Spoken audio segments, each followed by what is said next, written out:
Aos 68 anos, nunca imaginei que ouviria minha própria filha dizer que eu era um fardo inútil e que estava na hora de ir para um asilo.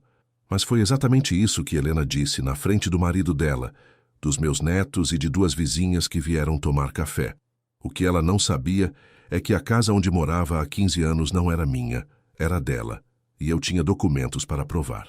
Meu nome é Roberto Silva, tenho 68 anos e trabalhei 45 anos como pedreiro, construindo casas para outras famílias enquanto sonhava em ter a minha própria. Quando minha querida Marisa faleceu há 6 anos, deixou um buraco no meu peito que até hoje dói. Ela sempre dizia: Roberto, você tem coração de ouro, mas precisa aprender a dizer não. Como ela tinha razão. Durante toda a vida fui aquele pai que nunca negou nada para Helena. Pagava colégio particular quando mal tinha dinheiro para o ônibus. Trabalhava fins de semana extras para custear os cursos de inglês, de piano, de natação. Quando ela se formou em administração, foi com o dinheiro das minhas horas extras que pagamos a formatura. Quando se casou com o Eduardo, um contador que se achava superior a todos nós, organizei um casamento de R$20 mil, valor que representava 8 meses do meu salário na época. O Eduardo nunca me respeitou. Desde o primeiro dia me tratava como se eu fosse um ignorante, apenas porque trabalho com as mãos. Pai Roberto, ele dizia com aquele sorrisinho debochado, você não entenderia essas coisas de dinheiro e investimento. Quando Helena engravidou dos gêmeos, Pedro e Paula, eu me ofereci para ajudar com tudo. Construí o quarto das crianças de graça, pintei a casa toda, arrumei o encanamento. Eduardo aceitava tudo como se fosse obrigação minha. Foi em 2008 que cometi o que hoje sei ter sido meu maior erro, ou talvez minha jogada mais inteligente. Helena e Eduardo estavam com dificuldades financeiras. A crise tinha afetado o escritório dele, e eles corriam o risco de perder a casa que tinham comprado. Vieram me procurar desesperados. Pai, você poderia nos ajudar?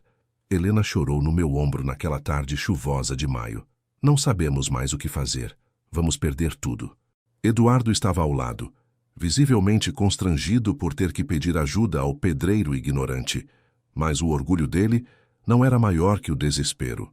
Eu tinha uma quantia guardada, R$180 mil que juntei ao longo de décadas, vivendo de forma simples, comprando roupa no brechó, comendo em casa, nunca tirando férias. Era minha aposentadoria, meu seguro para a velhice. Mas olhando para minha filha em lágrimas e meus netos pequenos, não hesitei. Quanto vocês precisam? Perguntei. 150 mil para quitar a casa, e mais 30 para reorganizar as finanças. Eduardo respondeu, evitando meu olhar. No dia seguinte, fui ao banco e transferi todo o dinheiro para eles. Mas não foi um empréstimo comum. Como Marisa sempre me avisava sobre ser cauteloso com dinheiro, exigi que fizéssemos tudo certinho. Fomos ao cartório, e Helena assinou um documento reconhecendo a dívida de R$180 mil. Eu queria juros, mas ela disse, pai, você é da família, isso não é um negócio. Concordei, como sempre. O que fiz foi diferente. Exigi que a casa fosse transferida para meu nome como garantia até que a dívida fosse quitada. Eduardo reclamou. Isso é desconfiança, pai Roberto. Somos família. Mas insisti. Negócio é negócio, mesmo em família, disse lembrando das palavras da Marisa. Assinamos tudo. A casa ficou no meu nome como garantia da dívida de R$180 mil. Helena e Eduardo continuariam morando lá, pagando as contas, mas legalmente, a propriedade era minha até eles me pagarem. Nos primeiros anos, eles foram atenciosos. Me convidavam para almoços domingos, ligavam perguntando da minha saúde, os netos me chamavam de vovô do coração grande. Eduardo até me cumprimentava com mais respeito. Pensei que finalmente tínhamos uma família unida. Mas quando a situação financeira deles melhorou, as coisas mudaram drasticamente. Primeiro, pararam de me convidar para os domingos. Pai, estamos ocupados com os cursos das crianças, Helena dizia. Depois, as ligações se tornaram raras. Quando eu ligava, Eduardo atendia com rispidez. Helena não pode falar agora. Está ocupada. Em 2015, comecei a cobrar a dívida delicadamente. Helena, filha, quando vocês pensam em começar a me pagar? Ela riu. Pai, você está bem. Não precisa de dinheiro agora. Deixa para mais tarde. Mais tarde chegou e passou. A cada cobrança, a resposta era mais ríspida. Pai, você não tem gastos. Mora sozinho naquela casinha simples. Para que precisa de dinheiro? Eduardo chegou a dizer: Pai, Roberto, o senhor já viveu sua vida. Deixa a gente viver a nossa. Foi quando percebi que, para eles, eu tinha me tornado inconveniente. O pai útil que resolvia problemas tinha virado o pai chato que cobrava dívidas. A situação piorou quando Marisa faleceu. Em vez de me consolarem, pareciam irritados com minha tristeza. Pai, você precisa superar isso e seguir em frente, Helena disse friamente no velório. Eduardo nem veio ao enterro. Disse que tinha uma reunião importante. Nos anos seguintes, fui me tornando cada vez mais invisível para eles. Natal? Ah, pai, este ano vamos viajar. Aniversário dos netos? Vai ser uma festa pequena, só amiguinhos da escola. Meu aniversário? Esqueciam sistematicamente. Em 2020, quando completei 65 anos, resolvi fazer uma festa simples na minha casa. Convidei Helena, Eduardo e os netos. Helena chegou atrasada, ficou meia hora olhando o celular e foi embora. Pai, isso aqui está muito simples para as crianças. Elas estão acostumadas com outro padrão. Outro padrão. Com o meu dinheiro, é claro. Foi em janeiro de 2023 que tudo explodiu. Eu estava passando por problemas de saúde, pressão alta, diabetes inicial, e o médico recomendou que eu não morasse sozinho. Liguei para Helena explicando a situação. Filha, o doutor disse que não é bom eu ficar sozinho. Será que posso ficar uns tempos aí com vocês? Posso ajudar com os gastos da casa. O silêncio do outro lado da linha durou uma eternidade. Pai, nossa casa não tem espaço, e as crianças estão na adolescência, precisam de privacidade. Helena, é temporário.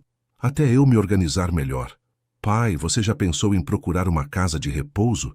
Tem umas muito boas por aí, com pessoas da sua idade, atividades. Senti o mundo desabar. Minha própria filha estava me sugerindo um lar de idosos. Helena, eu não preciso de lar de idosos. Preciso da minha família. Pai, você precisa entender que nossa vida mudou. Não dá para ficar recebendo visita toda hora. Visita. Ela me chamou de visita. Desliguei o telefone com o coração partido, mas decidi tentar uma abordagem diferente. Se ela não queria me receber por carinho, talvez aceitasse por necessidade. Liguei novamente. Helena, filha, estive pensando. Que tal eu ir morar aí mesmo? Posso ajudar com as despesas da casa, cuidar do jardim, buscar as crianças na escola. Pai, isso não vai dar certo. Por que não? A casa é grande, tem 3 quartos. Pai, francamente você não entende. Eduardo e eu construímos uma vida aqui. Não podemos ter um o quê, Helena? Um idoso morando com a gente. Desculpa ser direta, mas é isso. Um idoso. Ela me chamou de um idoso, como se eu fosse qualquer pessoa da rua. Helena, eu sou seu pai. Pai, você precisa entender sua posição. Você já viveu sua vida, criou sua família. Agora é a nossa vez. Procura uma casa de repouso boa. Eu até ajudo a escolher.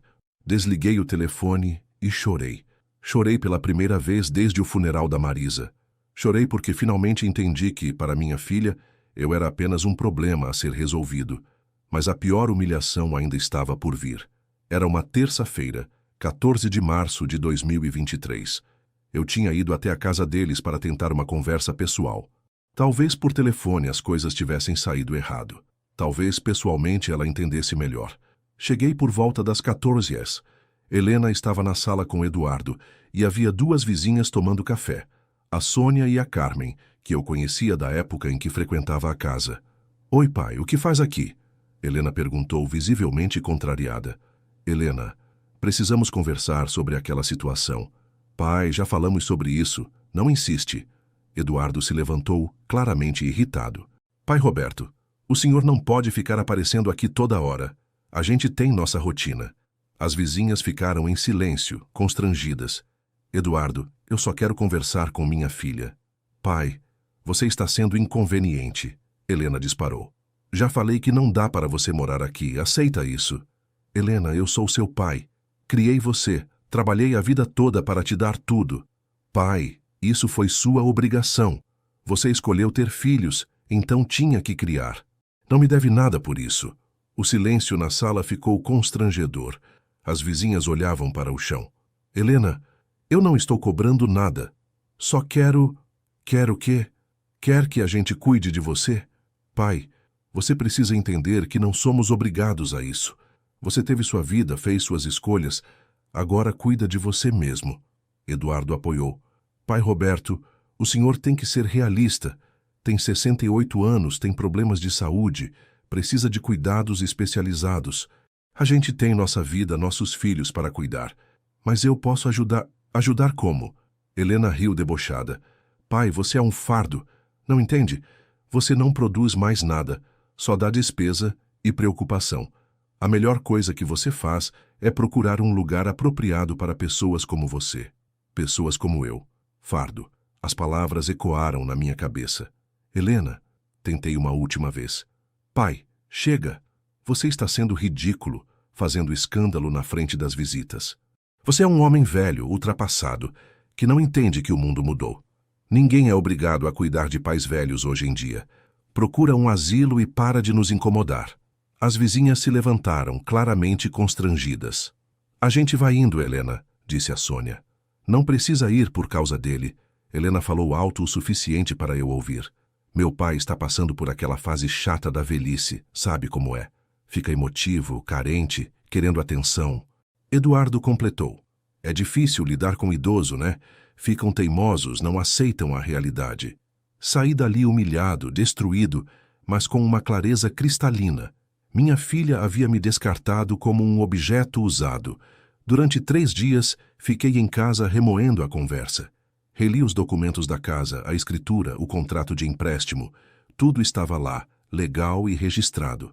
A casa que Helena achava ser dela, na verdade, era minha. Ela e Eduardo deviam R$180 mil, valor que, corrigido pela inflação, chegava a quase 350 mil. No 4º dia, tomei uma decisão. Liguei para meu advogado, Dr. Antônio, que tinha feito o contrato original. Doutor, quero cobrar uma dívida e, se necessário, executar a garantia. Que dívida, seu Roberto? A casa da minha filha. Dr. Antônio releu todos os documentos. Seu Roberto, está tudo certinho aqui. A casa está no seu nome como garantia de uma dívida vencida há anos.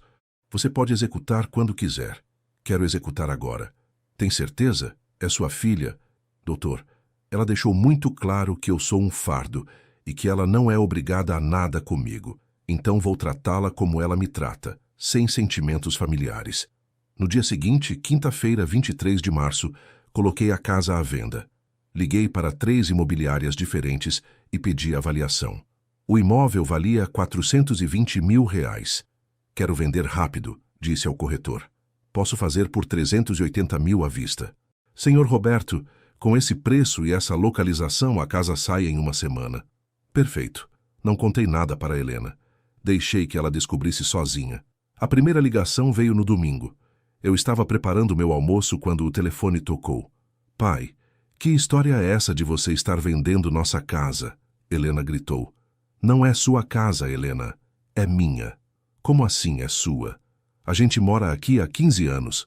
E deve há 15 anos também. R$180 mil que me emprestaram e nunca pagaram. Pai, que dívida? Isso foi uma ajuda de família. Família? Ri amargamente. Helena, você mesma disse que não é obrigada a nada comigo. Então eu também não sou obrigado a nada com você. Negócio é negócio. Pai, você está louco? Não pode vender nossa casa. Posso sim, está no meu nome, tenho os documentos e você está devendo.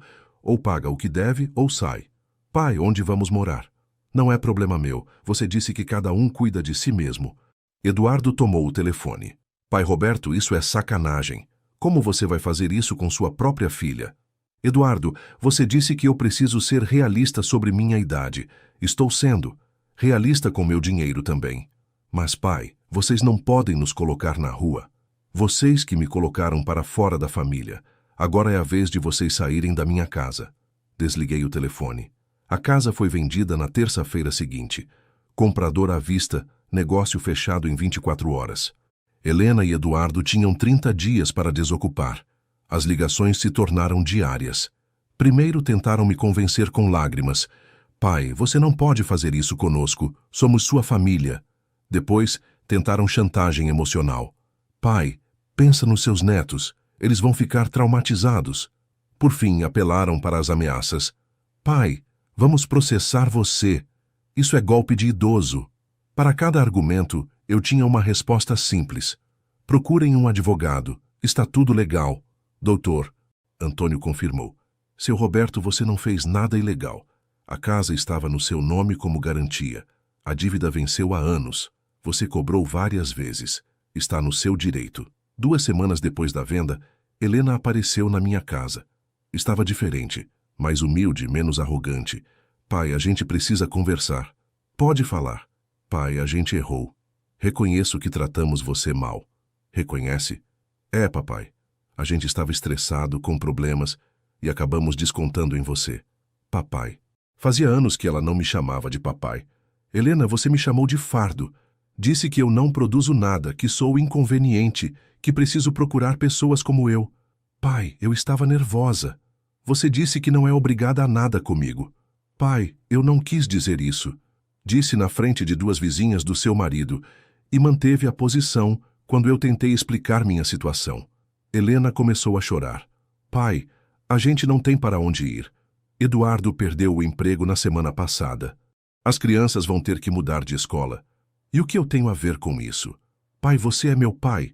Não pode nos abandonar assim. Helena, você disse que cada um cuida de si. Estou seguindo seu conselho. Pai, e se a gente pagar a dívida? 380 mil reais à vista. É o que recebi pela casa. Pai, a gente não tem esse dinheiro todo. Então não há o que conversar. Helena saiu chorando. 2 dias depois, Eduardo veio sozinho. Bateu na minha porta às 19 horas, quando eu estava assistindo ao jornal. Pai Roberto, podemos conversar como homens? Pode falar. Pai, eu reconheço que tratei o senhor mal. Fui arrogante, desrespeitoso. Peço desculpas. Aceito suas desculpas. Pai, o senhor pode cancelar a venda da casa? A gente se compromete a pagar a dívida parcelada. Eduardo, vocês tiveram 15 anos para pagar. Nunca pagaram nenhum centavo. Pai, a gente vai pagar agora. Juro. Com que dinheiro? Você perdeu o emprego. Eduardo baixou a cabeça. Pai, o senhor está destruindo uma família inteira por orgulho. Orgulho? Levantei da poltrona. Eduardo, vocês destruíram um pai inteiro por ingratidão. Eu trabalhei 45 anos para juntar aquele dinheiro que emprestei para vocês. Vocês não pagaram nenhum centavo e ainda me trataram como lixo. Pai, a gente pode recomeçar. Eduardo, vocês tiveram a chance de recomeçar quando eu pedi ajuda. Preferiram me chamar de fardo. Pai Roberto, aonde vamos morar? Procurem um lugar apropriado para pessoas como vocês. Respondi, usando as palavras exatas que Helena havia usado comigo. Eduardo saiu cabisbaixo. A notícia da venda se espalhou pela vizinhança rapidamente. As mesmas vizinhas que presenciaram minha humilhação começaram a me procurar. Sônia veio primeiro. Seu Roberto, soube que o senhor vendeu a casa da Helena. Vendi. Nossa, mas por quê?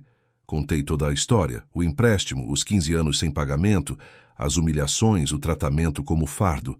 Seu Roberto, eu estava lá naquele dia. Helena foi muito dura com o senhor. Foi, mas vender a casa não é um pouco demais? Sônia, me responde uma coisa. Se você emprestasse todo o seu dinheiro para alguém, não recebesse nenhum centavo em 15 anos e ainda fosse chamada de fardo inútil por essa pessoa, o que faria? Sônia ficou pensativa. Olhando assim, que acho que faria a mesma coisa. Carmen veio no dia seguinte com a mesma curiosidade. Contei a mesma história. Seu Roberto, Helena sempre foi meio, como posso dizer, interesseira. Como assim? Ah, seu Roberto, a gente percebe essas coisas. Quando o senhor vinha aqui antes, ela falava mal do senhor pelas costas. Dizia que o senhor era grudento, que não entendia que eles tinham evoluído. Falava mal de mim? Falava. Dizia que o senhor era de uma geração atrasada, que não entendia o mundo moderno. Eduardo também falava. Eles riam das suas roupas, do jeito que o senhor falava. Senti uma mistura de dor e raiva. Eles me humilhavam até quando eu não estava presente. Por que não me contou antes? Ah, seu Roberto, não é da minha conta, mas sempre achei errado. O senhor sempre foi um pai dedicado, trabalhador, honesto. A mudança aconteceu na última semana de abril. Aluguei um caminhão e fui acompanhar a retirada dos móveis. Queria ter certeza de que tudo sairia conforme o combinado. Helena e Eduardo estavam embalando as coisas em silêncio. As crianças, Pedro e Paula, agora com 15 anos, me olhavam com raiva. Vovô, por que você está fazendo isso com a gente? Pedro perguntou. Pedro, você sabe toda a história? Sei que você vendeu nossa casa e agora a gente vai morar num apartamento pequeno. Você sabe por que vendi? Pedro ficou em silêncio. Helena tinha contado apenas sua versão. Pedro, senta aqui comigo 1 minuto. Contei para meu neto toda a história. O empréstimo, os anos sem pagamento, as humilhações, o tratamento como fardo. Vovô, mamãe disse que foi você que ofereceu o dinheiro de presente. Foi empréstimo, Pedro. Está tudo documentado. Sua mãe assinou reconhecendo a dívida. Mas, vovô, agora a gente vai ter que morar longe dos meus amigos. Pedro, quando eu precisei da minha família, sua mãe disse que eu era um fardo e devia procurar um asilo. Você acha que foi certo? Pedro ficou pensativo. Não, vovô, não foi certo. Então você entende por que fiz o que fiz? Entendo, vovô, mas podia ter conversado mais. Pedro, tentei conversar durante 15 anos. Sua mãe nunca quis ouvir. Paula, que estava ouvindo, se aproximou. Vovô, mamãe realmente te chamou de fardo? Chamou Paula. Na frente de visitas. Que feio, né, vovô? Muito feio, minha neta. Helena ouviu a conversa e veio até nós. Pai, para de colocar as crianças contra mim. Helena, estou apenas contando a verdade, algo que você deveria ter feito há muito tempo. Pai, você está sendo vingativo. Helena, estou sendo justo. Durante 15 anos vocês se aproveitaram de mim. Agora, enfrentem as consequências. Eduardo se aproximou com uma caixa nas mãos. Pai Roberto, o senhor vai se arrepender disso. Um dia vai precisar da gente. Eduardo, eu já precisei de vocês. Vocês me chamaram de fardo. Pai, isso foi um momento de estresse. 15 anos de momentos de estresse. Eduardo não respondeu. A mudança terminou às 18 horas. Helena se aproximou de mim uma última vez. Pai, você destruiu nossa família. Helena, quem destruiu a família foi você quando decidiu que eu era descartável. Pai, você nunca vai me perdoar? Helena, perdão se dá quando há arrependimento genuíno. Você só está arrependida porque perdeu a casa. Sai, pai. E se eu me arrepender de verdade?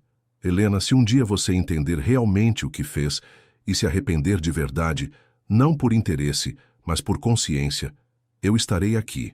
Mas esse dia ainda não chegou. Helena chorou, mas eu mantive minha posição. Eles entraram no caminhão de mudança e partiram. Fiquei sozinho na casa vazia, que havia sido o lar deles por 15 anos. Senti uma mistura de alívio e tristeza. Alívio por ter recuperado minha dignidade. Tristeza por ter perdido minha família. Mas tinha certeza de que havia feito a coisa certa. Com o dinheiro da venda da casa, R$380 mil, organizei minha vida de forma completamente diferente. Primeiro, comprei um apartamento de 2 quartos num condomínio para idosos, com portaria 24 horas, área de lazer e assistência médica. Custou R$280 mil. Sobrou R$100 mil que investi numa renda fixa que me dá R$800 por mês, somados aos meus R$2.400 de aposentadoria. Estava financeiramente confortável pela primeira vez na vida. Mais importante que o dinheiro, recuperei minha autoestima. No condomínio, conheci pessoas que me respeitam, me valorizam, compartilham histórias parecidas com a minha. Tenho amigos, participo de atividades, jogo dominó, danço forró aos sábados. Conheci Dona Elza, viúva de 62 anos, que perdeu o marido no mesmo ano que perdi Marisa. Ela passou por situação similar com os filhos, não tão extrema quanto a minha, mas também foi tratada como peso morto após enviuvar. Roberto, ela me disse numa tarde de domingo, você fez certo. Às vezes precisamos ser duros para as pessoas entenderem nosso valor. 6 meses após a venda da casa, Eduardo apareceu no meu apartamento. Estava visivelmente abatido, mais magro, com roupas simples. Pai Roberto, posso entrar? Pode. Pai, vim pedir desculpas de verdade. Pode falar. Pai, perdi o emprego 3 meses atrás. Helena teve que voltar a trabalhar como secretária. As crianças tiveram que mudar de escola. Perderam os amigos. Estamos morando num apartamento de 2 quartos numa região perigosa. Sinto muito por isso. Pai, o senhor estava certo. A gente foi ingrato, desrespeitoso, cruel. Só entendi o que fizemos quando me vi na mesma situação. Dependente, precisando de ajuda, sendo julgado. Eduardo, continua. Pai, quando fui procurar emprego e me trataram como descartável por ter 45 anos, entendi como o senhor se sentiu quando a gente te chamou de fardo. E como se sentiu? Humilhado, rejeitado, invisível. Pai, me perdoa? Olhei para Eduardo, o mesmo homem que me tratava com deboche, que ria das minhas roupas, que me considerava ignorante. Agora estava ali, humilde, pedindo perdão.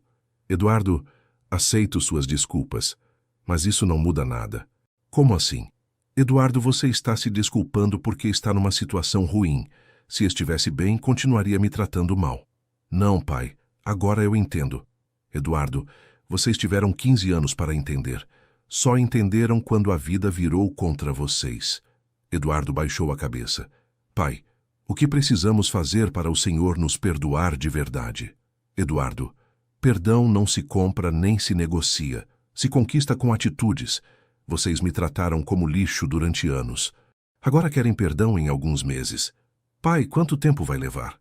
Eduardo, talvez nunca. Algumas coisas não têm conserto. Eduardo saiu chorando. Helena veio 2 semanas depois.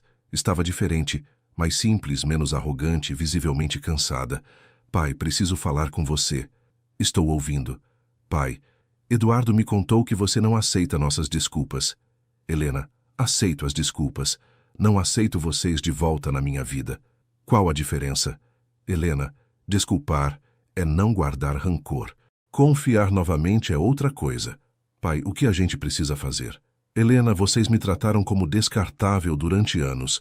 Me humilharam, me desrespeitaram, me chamaram de fardo. Agora querem que eu esqueça tudo porque vocês estão numa situação difícil? Pai, a gente aprendeu. Helena, vocês aprenderam que precisam de mim quando estão mal. Não aprenderam a me respeitar quando estão bem. Como você sabe? Helena, se amanhã vocês ganharem na loteria, vocês vão continuar me respeitando? Ou vão voltar a me tratar como fardo? Helena ficou em silêncio. A resposta estava na hesitação. É isso que pensei. Disse. Helena, você só me respeita quando precisa de mim. Pai, não é verdade. Helena, me responde uma coisa. Por que você nunca me pagou nenhum centavo em 15 anos? Pai, a gente sempre teve gastos. Vocês tiveram dinheiro para viagens, para roupas de marca, para a escola particular das crianças, para carro novo, mas nunca tiveram para me pagar. Pai, você parecia que não precisava. Helena, eu precisava do meu dinheiro. Precisava da minha dignidade. Precisava ser tratado como pai, não como banco. Helena começou a chorar. Pai, o que você quer que eu faça? Helena, não quero que você faça nada. Quero que você viva a sua vida e me deixe viver a minha. Pai, mas somos família. Helena, você disse que não era obrigada a nada comigo. Eu também não sou obrigado a nada com você.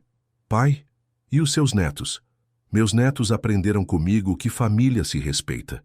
Quando eles crescerem e entenderem realmente o que aconteceu, eles mesmos vão decidir que tipo de relacionamento querem ter comigo.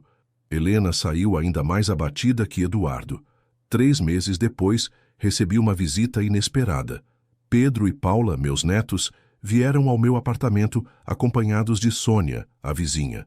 Vovô, a gente veio falar com você, Pedro disse. Podem falar, meus netinhos. Vovô, a gente conversou muito sobre tudo o que aconteceu, Paula falou. A gente entende por que você fez o que fez. Entendem? Vovô, mamãe sempre reclamava do senhor quando você não estava, Pedro confessou. Dizia que você era chato, grudento, que não entendia que vocês tinham evoluído. A gente achava normal na época, Paula continuou.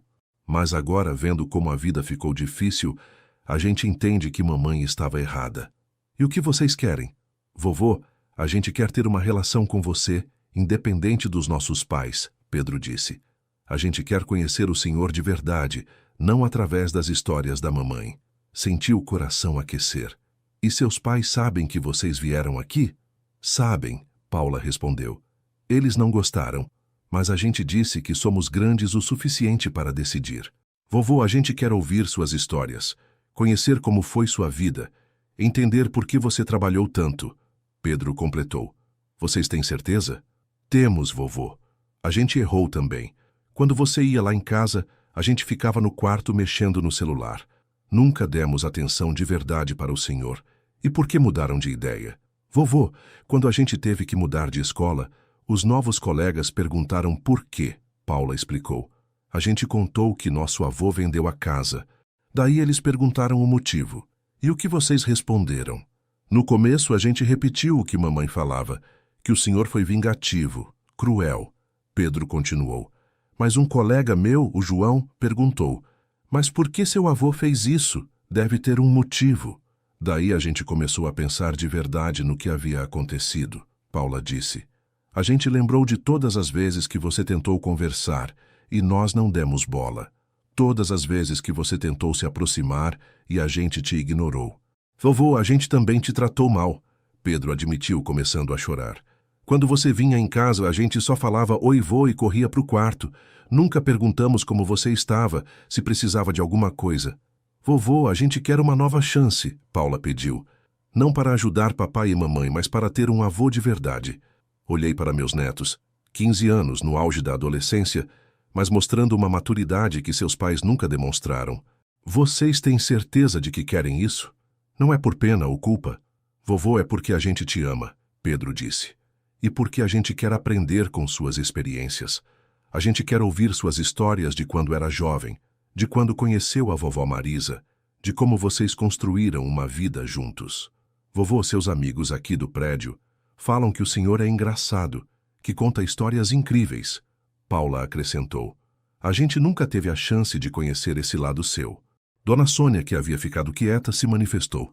Seu Roberto, posso dar minha opinião? Pode, Dona Sônia. Essas crianças vieram aqui por vontade própria. Enfrentaram a mãe para vir falar com o senhor. Acho que merecem uma chance. Olhei para meus netos novamente. Vi a sinceridade nos olhos deles, algo que nunca havia visto nos olhos de Helena ou Eduardo. Está bem. Vocês podem me visitar quando quiserem, mas com uma condição. Qual, vovô? Nosso relacionamento é independente do que acontece entre mim e seus pais. Vocês não são mensageiros nem mediadores. São meus netos. Ponto. Fechado, vovô. Os dois disseram juntos. A partir daquele dia, Pedro e Paula começaram a me visitar todo sábado. Inicialmente, ficavam tímidos, não sabiam bem o que falar, mas aos poucos, fomos nos conhecendo de verdade. Contei para eles histórias da minha infância pobre no interior, de como conheci sua avó Marisa num baile da igreja, de como construímos nossa vida tijolo por tijolo. Eles ouviam fascinados, fazendo perguntas, querendo saber detalhes. Vovô, como é que o senhor aguentou trabalhar tanto tempo na construção civil? Pedro perguntou num sábado. Pedro, quando você tem um objetivo, o trabalho pesado fica mais leve. Eu queria dar uma vida melhor para sua avó e sua mãe. E o senhor se arrepende de ter trabalhado tanto? Não me arrependo de ter trabalhado. Me arrependo de não ter guardado mais tempo para mim mesmo. Paula quis saber sobre Marisa. Vovô, como era a vovó? Paula, sua avó era a mulher mais sábia que conheci. Ela sempre dizia, Roberto, generosidade não significa ser bobo. Ajude as pessoas, mas não deixe que se aproveitem de você. A vovó sabia que mamãe ia fazer o que fez? Sua avó sempre me alertava para não dar tudo de mão beijada. Dizia que quando as coisas vêm fácil demais, as pessoas não valorizam. Os sábados com meus netos se tornaram o melhor momento da minha semana.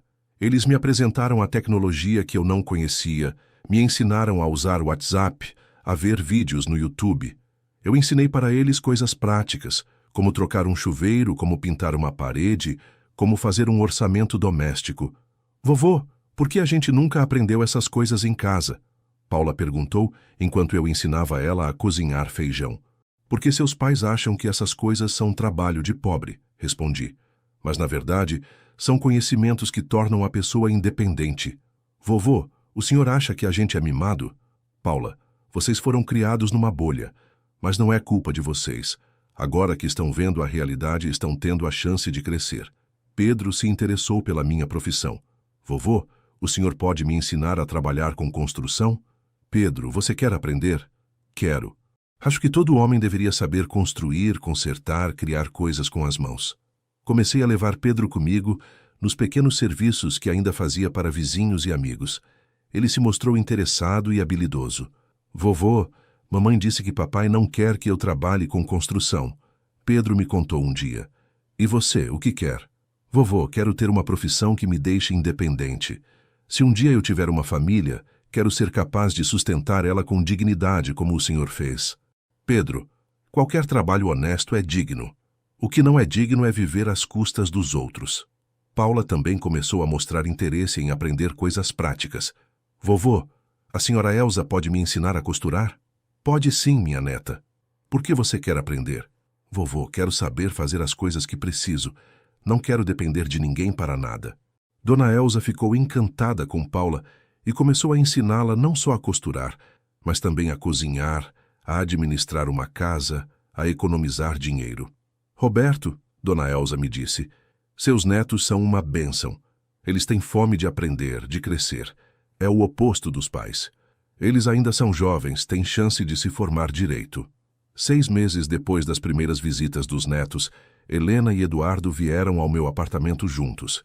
Estavam visivelmente incomodados. Pai, precisamos conversar sobre as crianças, Helena disse assim que entrou. O que tem as crianças? Pai, eles estão passando todos os sábados aqui. Isso não é normal. Por que não é normal? Pai, você está influenciando eles contra a gente, Eduardo acusou. Como assim? Pai, Pedro falou que quer trabalhar com construção civil. Paula disse que quer aprender a costurar em vez de fazer faculdade. Helena reclamou. E qual o problema? Pai, a gente não criou nossos filhos para ser pedreiro e costureira. Helena, vocês criaram seus filhos para ser o quê? Pessoas que vivem às custas dos outros? Pai, para de colocar ideias atrasadas na cabeça deles. Helena, estou ensinando eles a serem independentes. Isso é atrasado? Eduardo se exaltou. Pai Roberto, o senhor está usando as crianças para se vingar da gente. Eduardo, não preciso usar ninguém para nada. Meus netos vêm aqui porque querem. Pai, isso tem que parar, Helena exigiu. Você não pode ver as crianças mais. Helena, eles têm 15 anos. Podem decidir onde querem ir. Pai, nós somos os pais. Decidimos com quem eles convivem. Helena, vocês podem proibir, mas aí vocês vão mostrar para seus filhos quem realmente são. Como assim? Helena, vocês vão proibir seus filhos de ver o avô que os ama e os ensina coisas úteis. Por quê? Porque vocês têm medo que eles aprendam a ser independentes. Eduardo e Helena se entreolharam, percebendo que estavam numa encruzilhada. Se proibissem, ficariam como vilões para os próprios filhos. Se permitissem, eu continuaria influenciando os netos. Pai, você promete não falar mal da gente para as crianças? Helena tentou negociar. Helena, nunca falei mal de vocês para eles. Apenas conto a verdade quando perguntam. Que verdade? A verdade sobre o empréstimo, sobre as humilhações, sobre o tratamento que recebi.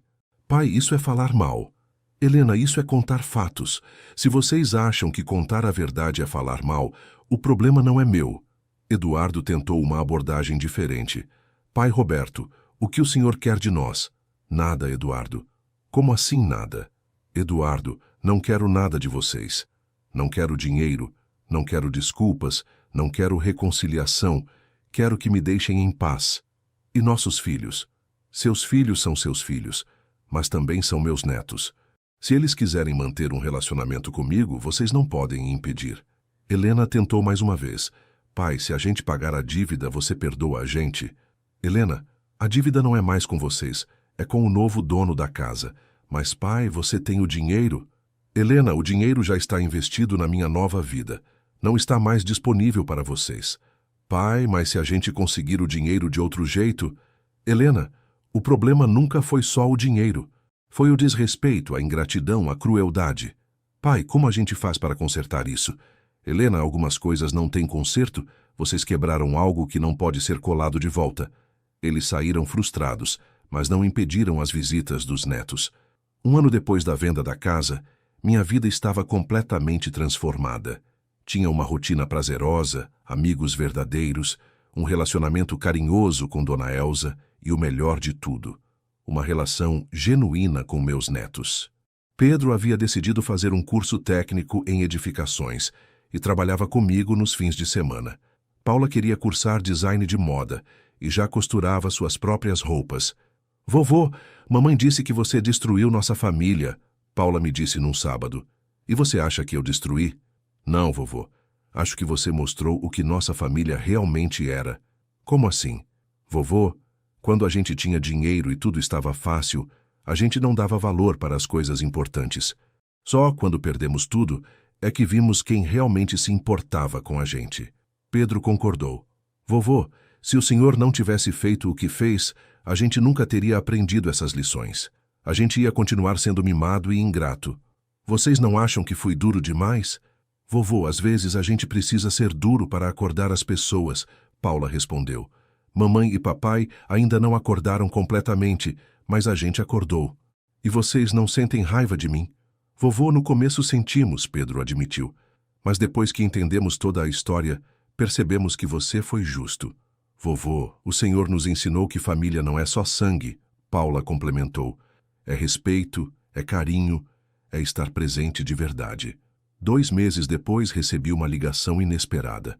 Era Helena, mas sua voz estava diferente, mais madura, menos arrogante. Pai, posso ir aí falar com você? Pode vir. Helena chegou sozinha 1 hora depois. Estava visivelmente diferente. Roupas simples, cabelo sem escova, aparência cansada, mas digna. Pai, quero falar com você sem Eduardo, sem as crianças. Só nós dois. Estou ouvindo. Pai, levei 2 anos para entender realmente o que fiz com você. E o que você fez? Pai, eu te tratei como um objeto. Quando precisava, te usava. Quando não precisava, te descartava. Continua. Pai, você trabalhou a vida inteira para me dar tudo o que eu queria. E quando você precisou de mim, eu te chamei de fardo. Helena começou a chorar, mas continuou falando. Pai, estes 2 anos foram os piores da minha vida. Não por causa do dinheiro ou da casa, mas porque finalmente entendi que tipo de pessoa eu me tornei. Que tipo de pessoa? Uma pessoa ingrata, egoísta, cruel. Uma pessoa que maltrata quem mais a ama. Helena, por que está me dizendo isso agora? Pai, porque finalmente entendi a diferença entre estar arrependida e estar com medo das consequências. Qual é a diferença? Pai, antes eu estava com medo de perder a casa, de passar dificuldade. Agora estou arrependida de ter sido uma filha terrível. Helena, o que mudou? Pai, ver meus filhos com você. Ver como eles te respeitam, te admiram, aprendem com você. Ver o homem incrível que você é e que eu nunca soube valorizar. Helena parou de chorar e me olhou diretamente nos olhos. Pai, não estou aqui para pedir perdão. Estou aqui para dizer que tenho orgulho de ser sua filha, mesmo sabendo que não mereço. Helena, pai, deixa eu terminar. Você me ensinou valores que eu ignorei a vida toda. Trabalho, honestidade, dignidade, respeito. Seus netos estão aprendendo isso com você agora. E você? Pai, eu estou tentando aprender também. Voltei a trabalhar, estou pagando minhas contas, estou criando meus filhos de forma diferente. Como assim diferente? Pai, eles agora fazem tarefas domésticas, cuidam das próprias coisas, entendem o valor do dinheiro. E mais importante, eles sabem que família se respeita. Fiquei em silêncio, processando as palavras dela. Helena, você quer alguma coisa de mim? Pai, quero sua aprovação. Não para voltar atrás no que você fez, mas para seguir em frente sendo uma pessoa melhor. Minha aprovação. Pai, quero que você saiba que finalmente entendi suas lições, que não foi em vão tudo que você fez por mim na vida. Helena e Eduardo. Pai, Eduardo ainda não chegou lá. Ele ainda acha que você foi cruel, vingativo, mas eu entendi que você foi justo. Helena, o que você espera de mim? Pai, não espero nada. Só queria que você soubesse que sua filha finalmente cresceu. Helena se levantou para ir embora. Helena, espera.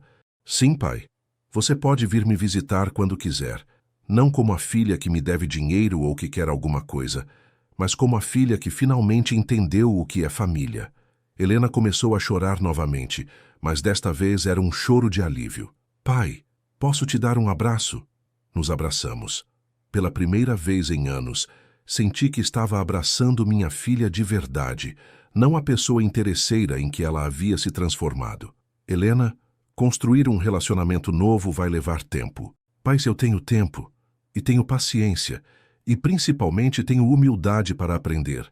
A partir daquele dia, Helena começou a me visitar esporadicamente. Não todo sábado como os netos, mas quando sentia vontade de conversar, de pedir conselhos, de simplesmente estar perto do pai. Eduardo continuou distante. Segundo Helena, ele ainda me considerava cruel e vingativo. Ele não consegue aceitar que estava errado, ela me explicou. Mas isso é problema dele, não nosso. 6 meses depois da reconciliação com Helena, Pedro fez 16 anos. Ele me pediu um presente inusitado. Vovô, posso pedir uma coisa diferente de presente? Pode pedir. Vovô, quero que o senhor me conte a história completa da nossa família. Desde quando o senhor era jovem até agora? Quero entender de onde viemos. Pedro, é uma história longa. Vovô, tenho tempo e quero aprender. Passei o aniversário inteiro contando para Pedro e Paula nossa história familiar. Como seus bisavós eram lavradores pobres, como comecei a trabalhar aos 12 anos, como conheci Marisa, como construímos nossa vida, como Helena nasceu e cresceu, como tudo se transformou ao longo dos anos. Vovô, o senhor se arrepende de alguma coisa? Pedro perguntou no final. Me arrependo de não ter sido mais firme antes. Se tivesse colocado limites mais cedo, talvez não tivéssemos chegado no ponto que chegamos. Vovô, o senhor acha que fez a coisa certa vendendo a casa? Pedro, fiz o que precisava fazer para recuperar minha dignidade. Se foi certo ou errado, cada um vai ter sua opinião. Vovô, eu acho que foi certo, Paula disse. Se o senhor não tivesse feito isso, a gente nunca teria aprendido essas lições. E que lições são essas? Vovô, que família se conquista todo dia, que respeito não é automático, que a gente tem que merecer o amor das pessoas. 1 ano e meio depois da venda da casa, no dia do meu aniversário de 70 anos, tive uma surpresa inesperada. Helena chegou ao meu apartamento com um envelope nas mãos. Pai, trouxe uma coisa para você. O que é? Abra. Dentro do envelope estava um cheque no valor de 50 mil reais. Helena, o que é isso? Pai, é o que consegui juntar até agora da dívida. Sei que não é nem perto dos 380 mil, mas é o que tenho. Helena, eu não quero seu dinheiro. Pai, não é para você querer ou não. É minha obrigação. Você me emprestou 180 mil reais há 15 anos. Com juros e correção, devo muito mais que isso. Helena, o dinheiro já foi. A casa foi vendida. A conta está fechada. Pai, a conta financeira foi fechada. A conta moral não. Olhei para minha filha. A mesma pessoa que anos atrás dizia que não me devia nada, que era minha obrigação ter criado ela. Helena, fica com esse dinheiro. Investe na educação das crianças. Pai, isso é meu. Ganhei trabalhando, economizando, me sacrificando, igual você fez a vida inteira. E por que quer me pagar? Pai, porque finalmente entendi que dívida não é só dinheiro. É comprometimento, é palavra, é caráter. Aceitei o cheque não pelo dinheiro, mas pelo que ele representava. Minha filha havia se transformado numa pessoa de palavra. Helena, obrigado. Não pelo dinheiro, mas pelo gesto. Pai, vou continuar pagando até quitar tudo. Helena, não precisa... Pai, preciso sim. Para mim, não para você. Naquele momento, entendi que minha filha havia realmente mudado. Não era mais a pessoa que cobrava direitos sem assumir deveres. Hoje, 3 anos depois da venda da casa, posso dizer que tomei a decisão certa. Não foi fácil, não foi agradável, mas foi necessária. Tenho uma vida digna, independente e feliz. Moro num apartamento confortável, tenho amigos verdadeiros, um relacionamento carinhoso com Dona Elsa e, principalmente, recuperei o respeito da minha família. Helena se tornou uma mulher trabalhadora, responsável e respeitosa. Ainda está pagando a dívida. Já me deu 120 mil reais em parcelas de 10 mil. Não preciso do dinheiro, mas aceito porque entendo que é importante para ela saldar essa conta. Pedro está se formando como técnico em edificações e já trabalha comigo como sócio júnior. Paula está cursando design de moda e pretende abrir uma confecção. Os dois se tornaram jovens responsáveis, trabalhadores e gratos. Eduardo continua distante, mas não interfere mais no relacionamento da família comigo. Segundo Helena, ele ainda acha que fui exagerado, mas pelo menos parou de falar mal de mim para as crianças. A lição que fica desta história é simples. Respeito não se pede, se conquista. E quando alguém te trata como descartável, Não tenha medo de mostrar que eles é que são descartáveis na sua vida. Família não é só sangue, é presença, é cuidado, é respeito mútuo. E às vezes, para salvar uma família, é preciso deixá-la quebrar primeiro. Aos 70 anos aprendi que nunca é tarde para recomeçar, para se valorizar, para exigir o tratamento que merece. E que às vezes, as decisões mais difíceis são as que nos levam à verdadeira felicidade. Minha filha queria se livrar de mim. Acabei me livrando dela primeiro. E no final, foi isso que salvou nossa relação. Hoje, quando olho para trás, não vejo um pai cruel que vendeu a casa da filha. Vejo um homem que recuperou sua dignidade e, no processo, reconquistou sua família de verdade. Isso, meus amigos, não tem preço.